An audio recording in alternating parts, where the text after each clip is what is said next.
Welcome to this recap for Miss Teen USA 2024. I'm Dani. Thank you so much for joining me for this episode.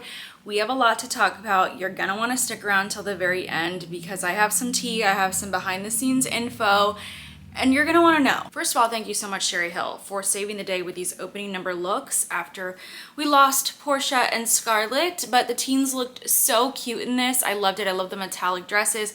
I thought they looked fantastic, very age appropriate. Couple things though. Shocked that there was no opening number. That is the sign of a very low budget production. Well, there's gonna be many in this episode, but the fact that we don't have a choreographer and we just had a few seconds of the queens just walking on stage. I have a lot to say, but I shouldn't say it. We also had a huge missed opportunity. We literally had a Miss Teen USA song written this year, and we've been hearing it all year on social media, and yet this wasn't the opening song for the show. I don't understand. We also had a former bachelorette hosting the show, and don't get me wrong, I love Rachel Lindsay. I think she's fabulous. Really weird offside story. I went to a Randy Rom couture fashion show for New York Fashion Week several years ago, and they have a live tattoo showing. When I arrived, it was literally Rachel Lindsay on stage getting tattooed at New York Fashion Week. Wild. I literally have a vlog about it. I was absolutely shocked. She did some jokes about the Bachelorette and the whole, like, all of these beautiful women are, you know, fighting for one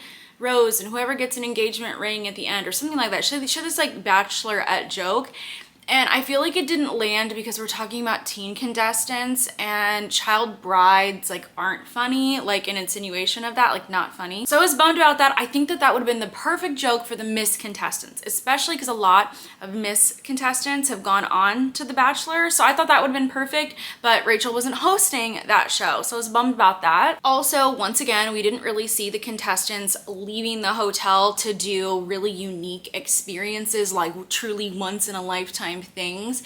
We saw them doing a tea at the hotel, a very low budget pajama party, very easy to do. It was just like, it was so sad. It reminded me of the episode of The Office, that one birthday party scene. Are you kidding? Why have you chosen brown and gray balloons? It was giving that.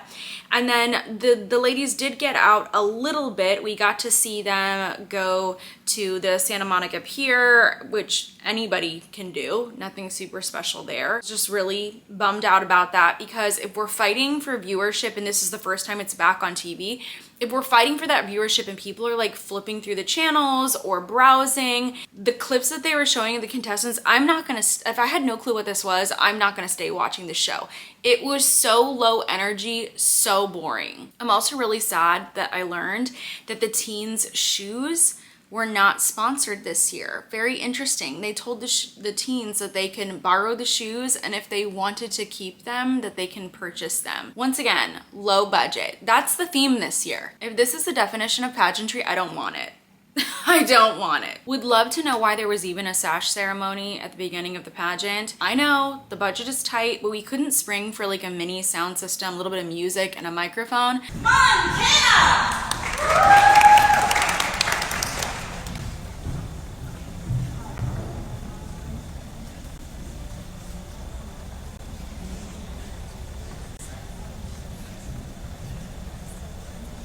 No, we're just gonna put the girls in a room. We're just gonna shout their name from the room and say, come out on stage.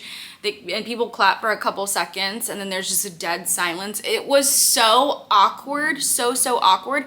And this right here could have been a moment. This could have been something to be streamed on the YouTube channel. This could have been all over social media. This could have been a public event in the city. You could have gotten a venue sponsor. It could have been something that people purchased tickets to. It could have been so much more than it was, and it could have been revenue generating. I also heard from one of the teens' parents who DM'd me that the teens were supposed to get access, or they were told they would get access to their hotel rooms on Friday, and that they had to be ready for orientation at 11 a.m. on Saturday. Turns out they did not get access to those rooms. They heard nothing, and instead they ended up getting their room keys on Saturday. Now, thank God the teens are teens, and their friends and family were there already in town for them, so the teens were able to stay with their family members on Friday night instead of checking into the hotel. And this really wasn't like an unplanned expense for the teens because their families were already there. But what if we're talking about Miss contestants whose families aren't there at the pageant for them, and then they have to pay out of pocket for a room? We'll talk more about that in my Miss USA recap. Stay tuned. Apparently it was a complete mess when the contestants tried to check in though, because there was 51 contestants and they all tried to check in at the same time, and the concierge was overwhelmed by all of the ladies. And that's exactly why you're supposed to stagger the arrivals like they were staggered in the past. Like, you let some of the girls check in early so you don't just have this entire mess going on your big check-in day. It just makes sense. It makes so much sense. Let's get back on track. After our introductions, we saw a clip of Layla talking about the vision for the organization. Once again, a lot of words there, a lot of fluff, a lot of like women empowerment and the legacy, and these women are so amazing. A lot of words, a little bit of action. I thought that this clip in the show was quite bold to include, especially if your own actions as a leader aren't reflecting the words that you're sharing on this national and honestly international stream. That was an interesting choice. Now we cut to our top 20 for our athletic wear, and I wasn't able to follow along with the teens obviously as closely as I follow along with Miss Contestants, and also it's Miss Universe season. There's a lot going on, but there's something that I noticed that made me really sad about this. Usually when we make our first cut, whether we're talking athletic wear or swim or gown, whatever it is, we will see all of the contestants that did not place still make an appearance on stage. But no, after they announced that top 20, the ladies who didn't make the cut sat, I don't know where, backstage, maybe in the audience. That made me so sad, the fact that they spent all of this time and this money and their families were there, and their families got to see them for seconds on stage at the beginning of the show. Remember, no opening dance, seconds, and then they're just gone. My heart breaks at this show this year. I'm guessing that the music was royalty-free music, and that's why it was what it was. There were no performers, there were no singers, there were no dancers, there was no entertainment before the athletic wear competition, during the athletic wear competition. There were no dynamic changes with the stage, with the background. You have all this LEDs in the back and we're not even making use of it.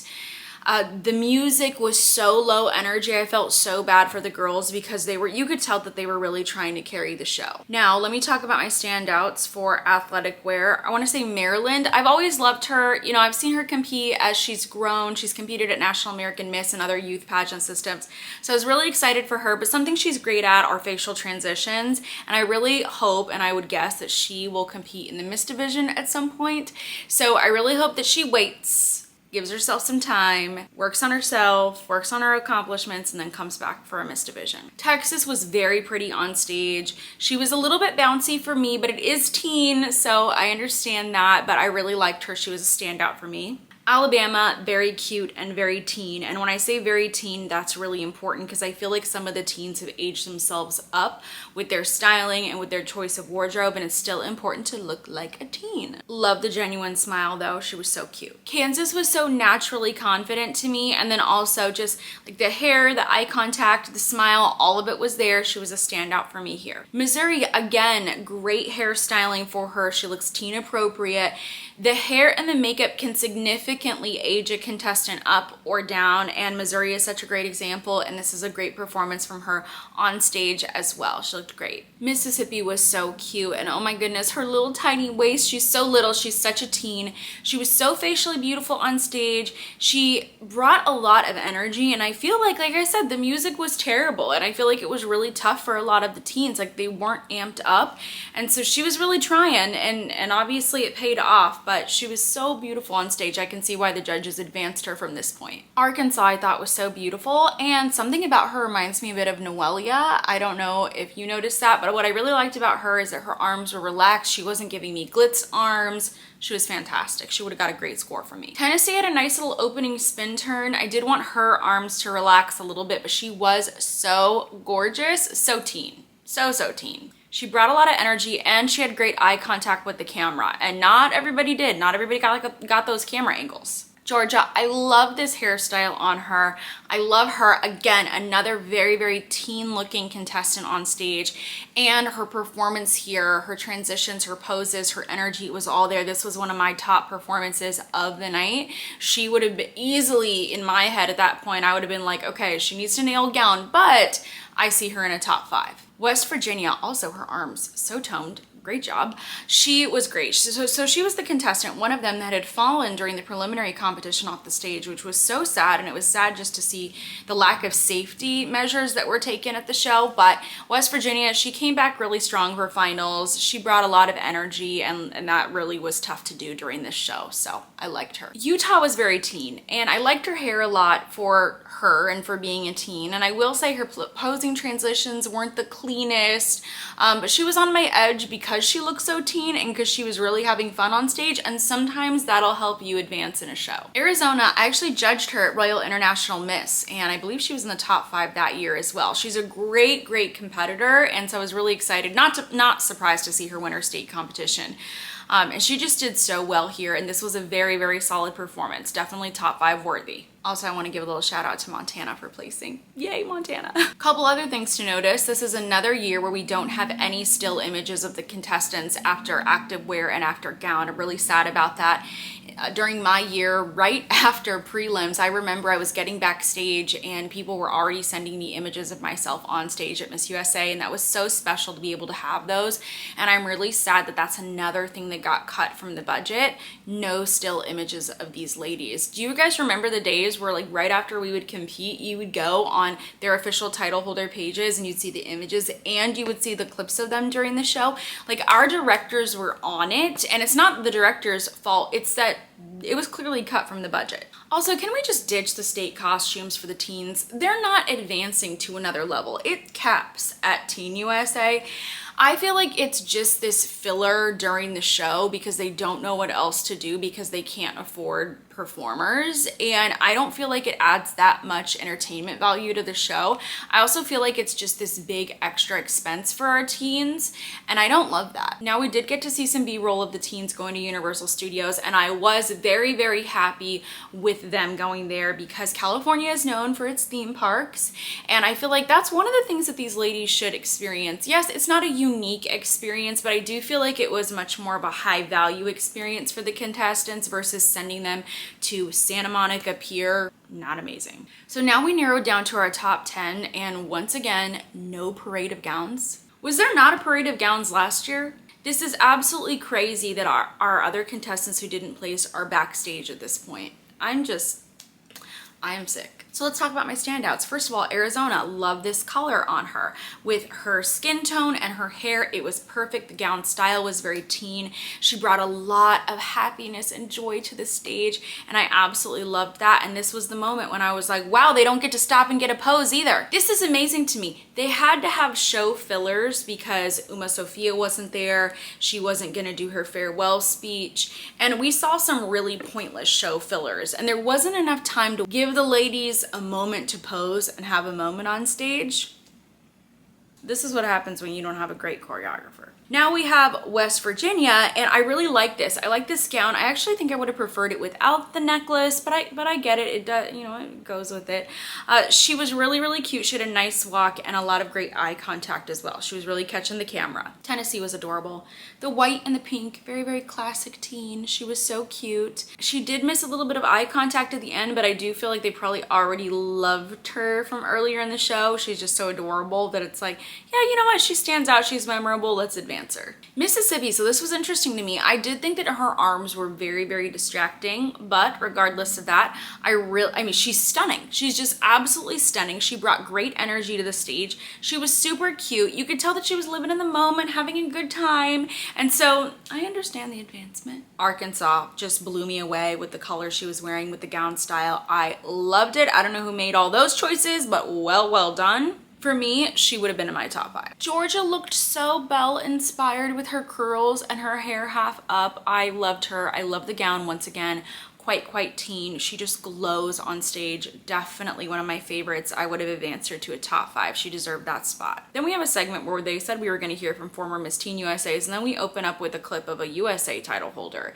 And I was like, I'm gonna bet that this clip is gonna be recycled for the Miss Show.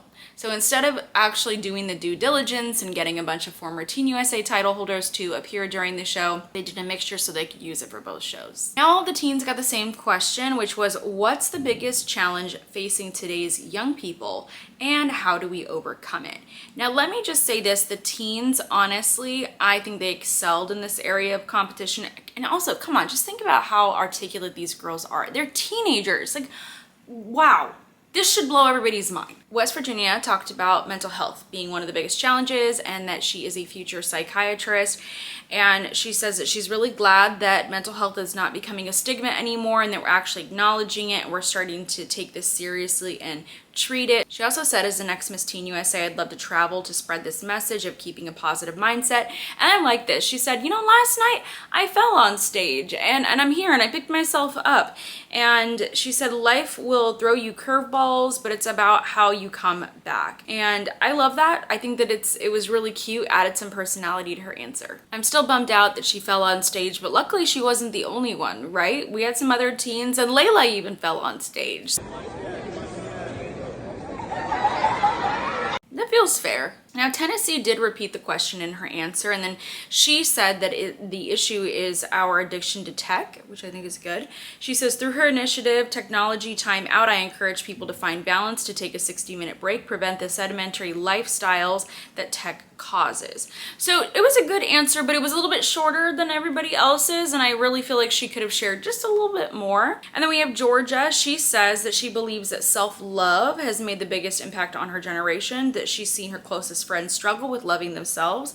And that's the reason she created Beautiful Differences. She is a multicultural young woman. She was bullied for that. She says that Beautiful Differences has helped her make an impact in her community. And then she wrapped it all up with what makes you different makes you beautiful. That's a quote that I hear a lot in pageantry. So I would always tell contestants, just be really, really careful with those cliched quotes, the ones that we're overhearing. I feel like it really harms your onstage answer, especially when your judges are also pageant girls. Then we have Arizona, and she says that her answer is embracing ourselves. So growing up as a first generation Polynesian American, she struggled to embrace her Samoan heritage, but now she leans into her culture. She knows that she has support in the islands. She's also a dancer and leans into the support of her friends and family and fellow dancers. And then she shared about her organization, and she went over time with her answer and she was dinged twice. Like, she kept on going. So I do feel like that can affect the placement. Mississippi's answer was mental health, but also learning to cope with mental health struggles that we all face.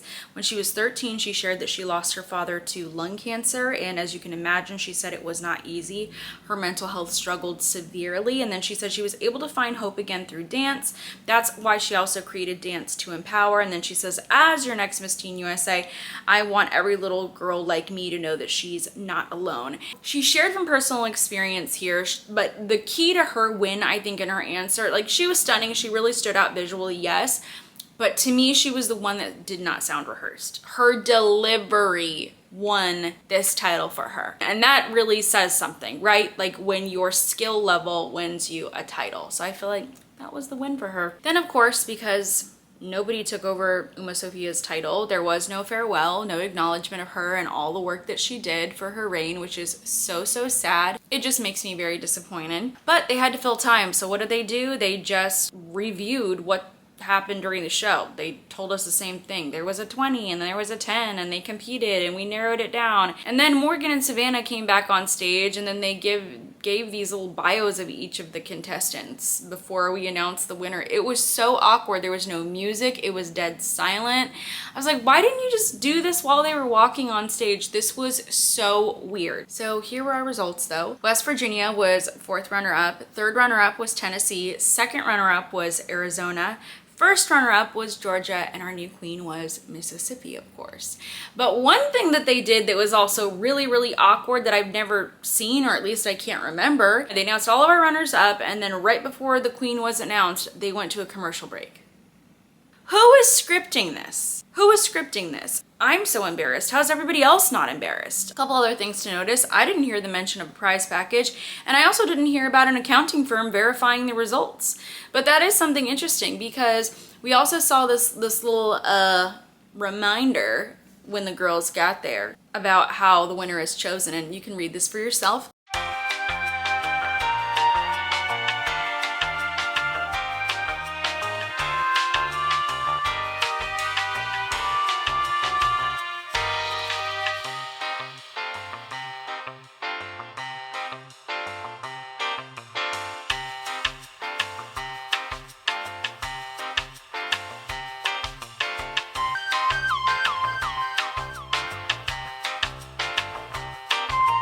So our new queen was crowned. Congratulations to Mississippi. I am praying for you. I'm praying for your mental health, your well-being, your wellness, your safety.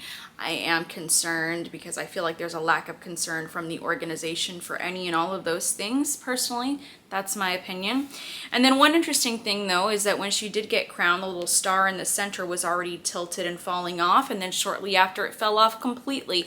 Now, I am not a superstitious person, but some might say that's a bad sign. Now, of course, many people have been blocked on the Miss Teen USA and Miss USA pages, so they can't share their real thoughts and opinions, but you can see what people have to say about the crown on Road to Miss USA's post about it. So if you want to check out what people actually think and not the censored answers that Layla shares on the official social media, then here's what it is.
Honestly, I think that the crown is okay for a teen. I don't think it's that bad. I actually prefer it to the Miss crown. But somebody said that, you know, like the holes in the crown, that they can't unsee it, that it looks like animal ears. And now I can't unsee it. Now I just see little animal ears on the crown. But this is what happens when you keep losing sponsors and no one wants to support your pageant. Mawad, another one, just gone. We didn't get a fine jewelry crown, and this is the first time that that has happened since, it's something like 2002. That's the last time we crowned with these fake crowns. It just makes me really sad. It's just another testament to the decline, to the lack of quality. Like I said, I think that the crown is okay. It is pretty massive. Last year everybody said it's too small.